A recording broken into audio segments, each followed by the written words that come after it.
माहूर तालुक्यातील रुई गावचे ग्रामस्थ अमोल श्रीराम ठाकरे यांच्या विरुद्ध शासकीय कामात अडथळा निर्माण करण्यासह जातीवाचक शिवीगाळ केल्याचा दाखल करण्यात आलेला खोटा गुन्हा त्वरित मागे घेण्याच्या मागणीसाठी रुई येथील ग्रामस्थांनी शुक्रवार दिनांक 20 डिसेंबर रोजी तहसील कार्यालयावर मूकमोर्चा काढला।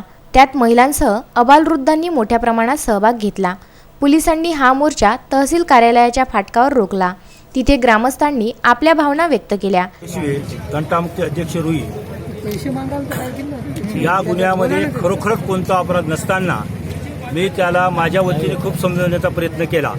अखेरला त्याने आमच्या लोकांना पैशाची सुद्धा लाच मागण्याचा प्रयत्न केला आणि इतकं करून हे खोटे गुन्हे दाखल करून तुमचं गावच खराब आहे, तुमच्या गावामध्ये न्याय नाही अशा प्रकारची त्यानं आम्हाला अवहेलना केली। त्याच्यामुळे आम्ही हे शांततेत मोर्चा काढून शासनाकडे विनंती करत आहोत की आम्हाला योग्य न्याय मिळावा आणि हे सगळे गुन्हे त्यानं मागे घेण्यात यावे याच्याकरता आम्ही विनंती करण्याकरता आलेले आहोत। शांततेच्याच मार्गाने पुन्हा आम्ही त्याची शिस्त ठेवून या मागणीची पूर्तता करू अशी आम्ही सर्व गावाच्या वतीने मी निळकंठ मस्के सरपंच रुई मोजे रुई तालुका माहूर येथील अमोल श्रीराम ठाकरे या युवकावर जो शासकीय कामात अडथळा, विनयभंग,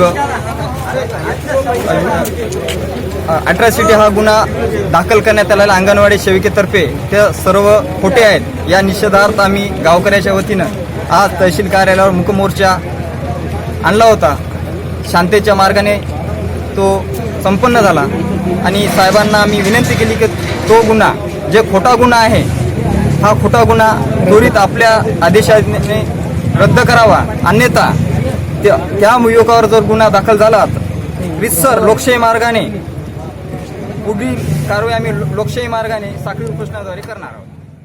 त्यानंतर तहसीलदार सिद्धेश्वर वरणगावकर यांनी प्रत्यक्ष स्थळी येऊन कुठल्याही निरपराध व्यक्तीवर अन्याय होणार नसल्याचं आश्वासन दिल्यानंतर मोर्चा विसर्जित झाला। माहूर येथील कपिलेश्वर धर्मशाळेतून तहसील कार्यालयावर निघालेल्या मूकमोर्चात सहभागी झालेल्या महिलांनी खोटी तक्रार देणाऱ्या अंगणवाडी सेविकेला निलंबित करा, दाखल झालेले खोटे गुन्हे विनाविलंब परत घ्या आदी मागणींचे फलक हातात घेऊन प्रशासनाचे लक्ष वेधले। यावेळी पोलीस निरीक्षक लक्ष्मण राग, सहपोलीस निरीक्षक भालचंद्र तिडके, अण्णासाहेब पवार, शरद घोडके व पोलीस कर्मचाऱ्यांनी चोख बंदोबस्त ठेवला। संजय घोगरे, राजीव दराडे, विदर्भ न्यूज, माहूर।